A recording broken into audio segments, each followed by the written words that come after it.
یا نور اللہ وعلی آلک واصحابک یا سیدی یا خاتم النبی۔ اللہ جل شانہ کا بے پایہ فضل و کرم ہے جس نے یہ مقدس گھڑیاں مقدس دن دیکھنا نصیب فرمایا۔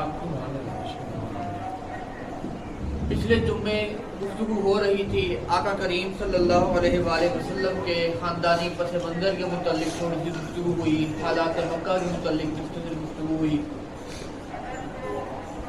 ہماری بات چل رہی تھی حضرت عبداللہ رضی اللہ تعالی عنہ پر، سبحان اللہ، پیارے آقا کریم صلی اللہ علیہ وآلہ وسلم کے کریم والد گرامی، سبحان اللہ، کہ کس طرح اللہ رب العالمین نے یہود کے جال سے، یہود کی چالوں سے، مکر و فریب سے، ان کے حملے سے آپ کو محفوظ و معمون فرمایا، اور آپ کی کرامت دیکھ کر حضرت وہب بن عبد مناف اس بات پر آمادہ ہو گئے کہ اپنی نور نظر لفظ جگر حضرت سیدتنا آمنہ بنت وہب رضی اللہ تعالی عنہ و سلام اللہ علیہ کا نکاح حضرت عبداللہ کے ساتھ کر دیں۔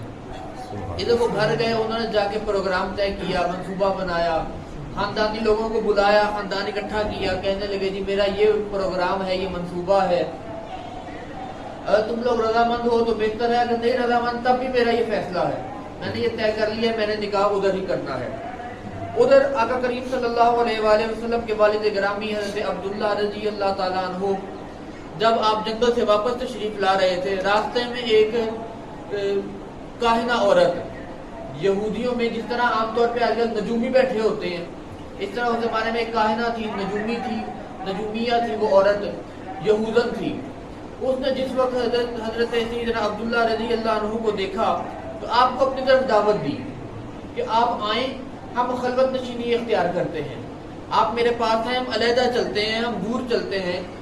اس نے آپ گناہ کی طرف دعوت دی، لیکن نبی پاک صلی اللہ علیہ وآلہ وسلم کے والد گرامی آپ چونکہ شرفائے مکہ میں سے تھے، آپ نے انکار کر دیا اور فرمایا کہ میں کسی ایسی چیز کا ارتکاب نہیں کر سکتا کہ جس سے میں اپنے خداوند قدوس کو منہ دکھانے کے قابل نہ رہوں۔ آپ نے انکار فرما دیا۔ اس عورت نے آپ کو بڑا لالچ دیا، مال و متاع کا لالچ دیا، بھیڑ بکریوں کا لالچ دیا، بھیڑ بکریوں کی بڑی قیمت ہوتی تھی اس زمانے میں، تو اس نے بڑا لالچ دیا، لیکن آپ نے انکار فرما دیا۔ آپ گھر آ گئے، گھر آئے، ادھر حضرت وہب بن عبد مناف آپ کا رشتہ لے کر اپنی صاحبزادی کے ساتھ رشتہ طے کرنے کے لیے آپ کے والد گرامی حضرت عبد المطلب رضی اللہ تعالیٰ عنہ کے ساتھ تشریف فرما تھے۔ آپس میں گفتگو شنید چل رہی تھی۔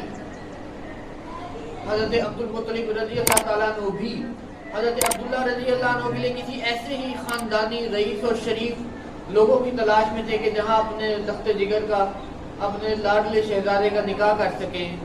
آپ نے کچھ خوبیاں سوچ رکھی تھی کہ یہ میرا بیٹا یہ بڑا خوبصورت ہے، شریف ہے، رئیس ہے، کچھ خوبیاں ہونی چاہیے، کچھ خاص صفات ہونی چاہیے کہ جو میری بہو میں ہو۔ جس وقت آپ نے سیدتنا آمنہ بنت وہب رضی اللہ تعالیٰ عنہ کو دیکھا تو وہ تمام کی تمام خوبیاں جو حضرت عبد المطلب نے سوچی ہوئی تھی کہ میری بہو میں ہونی چاہیے، وہ تمام کی تمام خوبیاں حضرت سیدتنا آمنہ سلام اللہ علیہ میں موجود تھیں۔ سبحان اللہ، رشتہ منظور کر لیا گیا، نکاح ہو گیا۔ حضرت عبداللہ رضی اللہ عنہ 3 دن تک اپنی زوجہ محترمہ کے پاس رہے۔ 3 دن بعد حضرت عبد المطلب نے آپ کو حکم فرمایا کہ آپ اس طرح کریں کہ آپ نا سامان تجارت لے کر شام کی طرف چلے جائیں، کچھ تجارت بھی کر کے آئیں۔ ذریعہ معاش ان دنوں میں تجارت ہوا کرتا تھا۔ مکہ سے سامان لیا، شام چلے گئے، بصرہ چلے گئے، وہاں بیچ آئے، وہاں سے سامان لیا جس کی مکے میں ضرورت ہوتی تھی، آ کے مکہ والوں میں فروخت کر دیا۔ یہی اس وقت جو ہے مین مرکزی جو کاروبار یہی ہوا کرتا تھا۔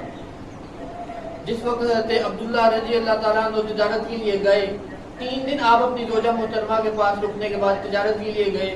ان 3 دنوں میں جو نور محمد صلی اللہ علیہ وآلہ وسلم حضرت عبداللہ رضی اللہ عنہ کی پیشانی میں چمکتا تھا، وہ حضرت آمنہ رضی اللہ تعالیٰ عنہ کے شکم میں منتقل ہو چکا تھا۔ سبحان اللہ، جس وقت آپ تجارت کے لیے نکلے دوبارہ اسی یہودن کاہنہ عورت سے ملاقات ہوئی۔ اس نے جب آپ کو دیکھا، دیکھ کر منہ پھیر لیا۔ حضرت عبداللہ رضی اللہ تعالیٰ عنہ بڑے حیران ہوئے، اس عورت کو آواز دی، کیا بات ہے، اس دن تو مجھے دیکھ کے میرے پیچھے پڑ گئی تھی، آج میں آیا ہوں تو مجھے دیکھ کے منہ پھیر کے نکل گئی ہے۔ عورت کہنے لگی کہ میں آپ کے پیچھے کب پڑی تھی، میں تورات اور انجیل کی عالمہ ہوں، میں نے تورات اور انجیل میں پڑھا تھا کہ جو آخری نبی کا باپ ہوگا اس کی شکل و صورت ایسی ہوگی. سبحان اللہ. آپ کی پیشانی مبارک میں جو نور چمکتا تھا میں تو اس نور کی امانت دار بننا چاہتی تھی. سبحان اللہ. میں یہ چاہتی تھی کہ جو آخری نبی آخری زمان ہوگا وہ میری اولاد میں سے ہو. لیکن اب میں دیکھ رہی ہوں کہ وہ نور آپ کی پیشانی میں نہیں ہے, وہ کسی اور کے پاس منتقل ہو چکا ہے. اور اس بات کی گواہی ہے کہ آپ نکاح کر چکے ہیں. حضرت عبداللہ رضی اللہ عنہ نے فرمایا ہاں میرا نکاح ہو چکا ہے. مدینہ کے رئیس کے ہاں میرا نکاح ہو چکا ہے. آپ تجارت کے لیے چلے گئے. تجارت سے واپس آتے ہوئے آپ کو بخار ہو گیا. آپ اپنے ننیال میں رک گئے. تقریباً 1 مہینہ آپ کو بخار رہا. 1 مہینہ بخار کی شدت سہنے کے بعد آپ نے داعی اجل کو لبیک کہا اور اپنی جان آخری کے سپرد کر دی. دنیا پرانی سے پردہ فرما گئے. نبی اکرم صلی اللہ علیہ وآلہ وسلم کی ولادت باسعادت سے 6 مہینے پہلے ہی, ابھی آقا کریم صلی اللہ علیہ وآلہ وسلم کی ولادت نہیں ہوئی, آپ کی ولادت سے 6 مہینے پہلے آپ کے والد گرامی آپ اکیلے جو ہے آپ کی والدہ کو اکیلے چھوڑ کے داغ مفارقت دے گئے, اپنی جان اللہ کے سپرد کر دی, پردہ فرما گئے. ادھر حضرت آمنہ رضی اللہ تعالیٰ عنہ, آپ چونکہ حضرت عبدالمطلب بڑے ناز کے ساتھ بڑے ارمانوں کے ساتھ اپنی بہو کو لے کر آئے ہوئے تھے, اور پھر حضرت آمنہ رضی اللہ تعالیٰ عنہ میں تمام خوبیاں موجود تھیں جو ایک سعادت مند بیٹی اور بہو میں ہونی چاہیے, تو تمام گھر والے آپ کا بڑا خیال کیا کرتے تھے. آپ رضی اللہ تعالیٰ عنہ خود ارشاد فرماتی ہیں کہ جب مجھے پتہ لگا کہ میرے شکم میں نبی آخر مجھے پتہ لگا کہ میرے شکم میں ایک بچہ پل رہا ہے, میں رات سوئی ہوئی میں نے خواب دیکھا حضرت آدم علیہ السلام میرے خواب میں تشریف لائے اور مجھے مبارکباد دی کہ اے آمنہ میں آدم ہوں, تمام انسانیت کا باپ, میں تمہیں مبارکباد دیتا ہوں کہ تم نبی آخر زمان کی ماں بننے والی ہو. آپ فرماتی ہیں کہ اس دن سے شروع ہو کر جس دن تک نبی پاک صلی اللہ علیہ وآلہ وسلم کی ولادت نہیں ہوئی اس دن تک روزانہ رات کو ایک نبی مجھے خواب میں ملتے اور مبارکباد دیا کرتے. سبحان اللہ. اے بیٹی آمنہ تمہیں مبارک ہو, تم آخری نبی کی ماں بننے والی ہو. آپ فرماتی ہیں کہ جب میں پانی بھرنے کے لیے, کیونکہ صحرا تھا تو اس طرح یہ اتنا جدید سسٹم تو تھا نہیں, کنووں سے جا کے پانی لانا پڑتا تھا. آپ بھی آب زمزم کے کنویں سے پانی لایا کرتی تھیں. آپ فرماتی ہیں کہ جس وقت میں پانی لینے جایا کرتی میں محسوس کرتی کہ دائیں بائیں چلنے والے پرند اور چرند ہوتے تھے, جو جانور ہوتے تھے, وہ انسانی زبان میں الصلاۃ والسلام علیک یا رسول اللہ پڑھا کرتے تھے. سبحان اللہ. جس رستے میں گزرتی مجھے یہ آوازیں سنائی دیتی, حتیٰ کہ اگر میں کسی پتھر پہ قدم رکھتی تو وہ پتھر میرے لیے روئی کی طرح نرم ہو جاتا. میں جس وقت باہر نکلا کرتی تھی ایک بادل ہمیشہ میرے سر پہ سایہ کیے رکھتا تھا. میں جہاں سے گزرتی چرند پرند پتھر حیوانات اور مختلف قسم کی مخلوقات کی آوازیں سنا کرتی. ان آوازوں سے اور راتوں کو جو مجھے خواب آیا کرتے تھے ان سے مجھے اندازہ ہو گیا کہ جو میرا ہونے والا شہزادہ ہے, جو لاڈلا بیٹا میرا پیدا ہونے والا ہے, وہ یقیناً بڑی عزتوں اور شان و عظمتوں والا ہوگا. سبحان اللہ. اور ایک دن جس دن وہ دن آ گیا, حضرت عبدالمطلب رضی اللہ عنہ آپ تو صبح صادق کے وقت تہجد کا وقت تھا, طواف کعبہ میں مشغول تھے, خانہ کعبہ کا طواف فرما رہے تھے. اچانک آپ نے دیکھا کہ جس طرح آسمان ٹوٹ کر زمین پر آ گرا, اتنی روشنی پھیل گئی. رات کا وقت تہجد کا وقت اندھیرا ہوتا ہے, لیکن اس قدر روشنی پھیل گئی جیسے آسمان سے تمام ستارے زمین پر آ گرے ہوں, اس قدر روشنی پھیل گئی. آپ طواف میں مشغول رہے. پھر آپ نے اچانک محسوس کیا کہ جس طرح خانہ کعبہ حرکت کر رہا ہے. آپ کو محسوس ہوا شاید زلزلہ آ گیا ہے. زلزلہ آنے کی وجہ سے مجھے اس طرح کی کیفیت محسوس ہو رہی ہے. آپ طواف میں مشغول رہے. اسی دوران آپ نے یہ محسوس کیا کہ جس طرف حضرت عبداللہ رضی اللہ عنہ کا حجرہ مبارکہ تھا, جس میں حضرت سیدہ آمنہ سلام اللہ علیہا تشریف فرما تھی, جن کا بیٹا پیدا ہونے والا تھا, اس حجرے کی طرف خانہ کعبہ گرنا شروع ہو گیا ہے.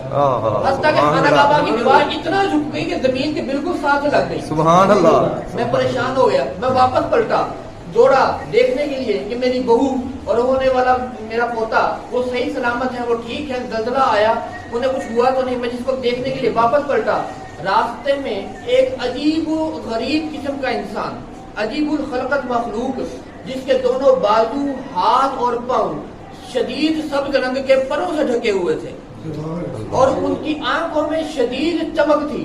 انہوں نے مجھے دونوں بازوؤں سے پکڑ لیا اور کہا عبدالمطلب تمہیں مبارک ہو, اللہ نے تمہیں پوتا دیا ہے, اس کا نام محمد رکھنا. سبحان اللہ. ادھر آپ اپنی بہو حضرت سیدہ آمنہ سلام اللہ علیہا کے حجرے کی طرف آ رہے ہیں. اب سیدہ آمنہ سلام اللہ علیہا آپ بیان فرماتی ہیں کہ صبح صادق کا وقت تھا. آپ فرماتے ہیں مجھے پورے 9 مہینے کسی ذرا برابر تکلیف کا احساس نہیں ہوا. سبحان نہ اللہ. مجھے کبھی ایسا محسوس ہوا کہ میں اپنے شکم اتھر میں کسی بوجھ کو اٹھائے ہوئے ہوں. مجھے ذرا برابر تکلیف نہ ہوتی بلکہ مجھے پہلے سے زیادہ راحت اور آسانی میسر آتی تھی. سبحان اللہ. آپ فرماتی ہیں کہ جس وقت نبی پاک صلی اللہ علیہ وآلہ وسلم کی ولادت کا وقت نزدیک آیا تو آپ کے خامد محترم حضرت سید جناب عبداللہ رضی اللہ تعالیٰ عنہ کی لونڈی جن کا نام جن کا لقب کنیت ایمن اور نام برکہ تھا وہ آپ کے نزدیک موجود تھی. حضرت سیدہ آمنہ سلام اللہ علیہ کے نزدیک موجود تھی. حضرت امی آمنہ سلام اللہ علیہ فرماتی ہیں کہ جس وقت حضرت آقا کریم صلی اللہ علیہ وآلہ وسلم کی ولادت ہوئی میں نے دیکھا کہ شدید روشنی پھیل گئی, ہر طرف نور ہی نور ہو گیا, حتیٰ کہ میں نے اس نور میں ملک شام میں چلتے ہوئے اونٹوں کی گردنیں تک دیکھ لی. سبحان اللہ. اور آقا کریم صلی اللہ علیہ وآلہ وسلم کی ولادت کے وقت کسرا کے محل میں زلزلہ آ گیا, شدید زلزلہ برپا ہوا جس سے اس کے 14 مینارے تھے 14 کے 14 گر گئے. بحیرہ ساوا ایک دریا تھا جو کافی عرصے سے چل رہا تھا وہ اچانک خشک ہو گیا. ایک دریائے سماوا جو کافی عرصے سے خشک پڑا تھا وہ اچانک چل پڑا. اور ایران کا آتش کدہ جس میں تقریباً 1000 سال سے آگ جل رہی تھی وہ آگ یکا یک بجھ گئی, اچانک بجھ گئی. آقا کریم صلی اللہ علیہ وآلہ وسلم جس وقت ولادت باسعادت ہوئی اس وقت یہ تمام معاملات پیش آئے. پھر حضرت سیدہ آمنہ سلام اللہ علیہ مزید فرماتی ہیں کہ میں نے دیکھا کہ 3 فرشتے میرے حجرے میں آئے. انہوں نے آقا کریم صلی اللہ علیہ وآلہ وسلم کو ایک نور کے کمبل میں لپیٹ لیا. سبحان اللہ. پھر مجھے آواز آئی گھوڑوں کی ہنہناہٹ اور پرندوں کی چہچہاہٹ کی آواز آئی. پرندے چہچہا رہے ہیں, گھوڑے ہنہنا رہے ہیں. پھر مجھے ایک انسانی آواز سنائی دی کہ اللہ کے پیارے محبوب صلی اللہ علیہ وآلہ وسلم کو مشرق سے مغرب تک کی سیر کرواؤ اور تمام مخلوقات کو ان کی زیارت کروا دو کہ تمام ان پر ایمان لے آئیں. سبحان اللہ. اس وقت جو میں خواب دیکھا کرتی تھی نبی پاک صلی اللہ علیہ وآلہ وسلم کی ولادت سے پہلے جو میں خواب دیکھا کرتی تھی کہ اے آمنہ آپ کو مبارک ہو, آپ آخری نبی کی والدہ بننے والی ہیں, آج مجھے ان خوابوں کا مکمل طور پہ یقین ہو گیا. سبحان اللہ. پھر آپ فرماتی ہیں کہ میں نے دیکھا کہ جس وقت آقا کریم صلی اللہ علیہ وآلہ وسلم واپس لائے گئے میرے پاس, یہ چند لمحوں میں سارا کام ہوا ہے, چند سیکنڈ میں سارا کام ہوا ہے. پھر چند سیکنڈ کے بعد جس وقت دوبارہ آقا کریم صلی اللہ علیہ وآلہ وسلم سیدہ آمنہ سلام اللہ علیہ کی گود میں دیے گئے تو آپ نے دیکھا ہے کہ آپ آقا کریم صلی اللہ علیہ وآلہ وسلم کے دونوں کندھوں کے درمیان, پشت مبارک پہ دونوں کے کندھوں کے درمیان ایک مہر لگی ہوئی تھی, اسٹیمپ لگی ہوئی تھی جس کے اوپر لکھا ہوا تھا محمد رسول اللہ صلی اللہ علیہ وسلم. سبحان اللہ. آقا کریم صلی اللہ علیہ وسلم کے دونوں کندھوں کے درمیان مہر نبوت لگی ہوئی تھی جو جبریل امین علیہ السلام نے لگائی تھی. پھر آپ فرماتی ہیں کہ میں نے دیکھا کہ اللہ رب العالمین کی طرف سے ایک اترنے والا اترا ہے, اس نے ایک جھنڈا مشرق میں لگایا ہے, ایک جھنڈا مغرب میں لگایا ہے اور تیسرا جھنڈا خانہ کعبہ کی چھت پر لگا دیا ہے. حضرت عبد المطلب رضی اللہ عنہ جس وقت تشریف لاتے ہیں اپنی بیوہ بہو حضرت سیدتنا آمنہ سلام اللہ علیہ کے حجرے کی طرف تو پتہ لگتا ہے کہ پوتے کی پیدائش ہوئی ہے, پوتے کی ولادت ہوئی ہے. آپ بڑے خوش ہوتے ہیں, فرماتے ہیں کہ یہ میرا بیٹا, میں اس کا نام محمد رکھوں گا.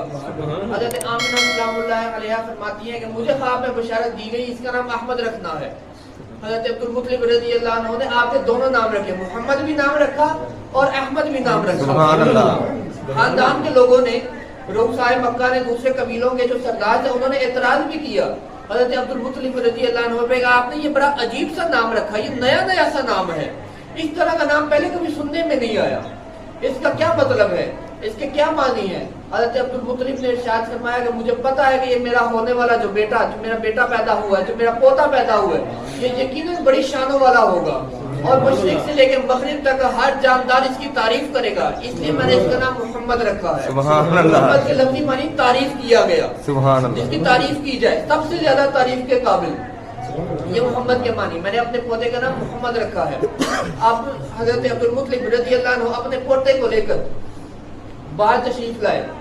فجر کا وقت تھا, اب فجر کا وقت گزر چکا, سورج نکل رہا ہے. ایک کاہنہ عورت آپ کو ملتی ہے, ایک راہبہ کاہنہ عورت آپ کو ملتی ہے. جس وقت اس نے حضرت عبد المطلب کی گود میں آقا کریم صلی اللہ علیہ وآلہ وسلم کو دیکھا تو کہنے لگی کہ اے عبد المطلب یہ کون ہے؟ حضرت عبد المطلب رضی اللہ عنہ نے ارشاد فرمایا کہ یہ میرا بیٹا ہے، میں نے اس کا نام محمد رکھا ہے۔ اس کو اس عورت نے دیکھا تو کہنے لگی کہ پھر اگر یہ آپ کا بیٹا ہے، آپ نے اس کا نام محمد رکھا ہے، تو میں ضمانت دے کر یہ بات کہہ سکتی ہوں کہ پچھلی جتنی آسمانی کتابیں نازل ہوئی ہیں وہ ساری کی ساری جھوٹی ہیں۔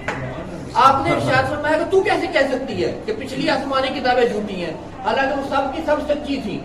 عورت جو کاہنہ عورت تھی حضرت عبد المطلب کی خدمت میں عرض کرنے لگی، حضور آپ نہیں جانتے، میں نے تورات پڑھی ہے، زبور پڑھی ہے، انجیل پڑھی ہے، میں تمام کتابوں کی عالمہ ہوں، میں تمام کتابوں میں پڑھا ہے کہ جو نبی آخر الزماں ہوگا اس کی شکل و صورت اس بچے کے جیسی ہوگی، اس کی پیشانی سے اسی طرح نور نکلتا ہوگا جس طرح اس بچے کی پیشانی سے نکل رہا ہے، اس کے رخسار مبارک، اس کے دست اقدس، اس کے پائے مبارک، تمام حلیہ جو پچھلی آسمانی سماوی کتابوں میں بیان ہوا ہے وہ بالکل اس بچے کی طرح ہے، لیکن ایک بات لکھی گئی ہے ان کتابوں میں کہ جس وقت وہ بچہ پیدا ہوگا وہ یتیم ہوگا۔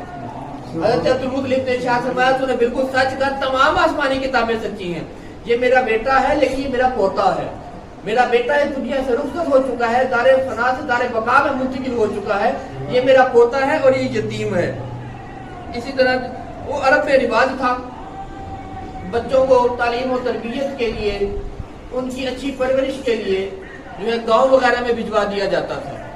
گاؤں وغیرہ کا جو دور ہے، اس گاؤں وغیرہ کے دور میں حضرت حلیمہ سعدیہ رضی اللہ تعالیٰ عنہ کی بڑی خدمات ہیں۔ وقت مختصر ہے، وقت مکمل ہو چکا ہے، انشاءاللہ حضرت حلیمہ سعدیہ رضی اللہ عنہ کے موضوع پر اگلے جمعے انشاءاللہ گفتگو کریں گے۔ وما علینا الا البلاغ۔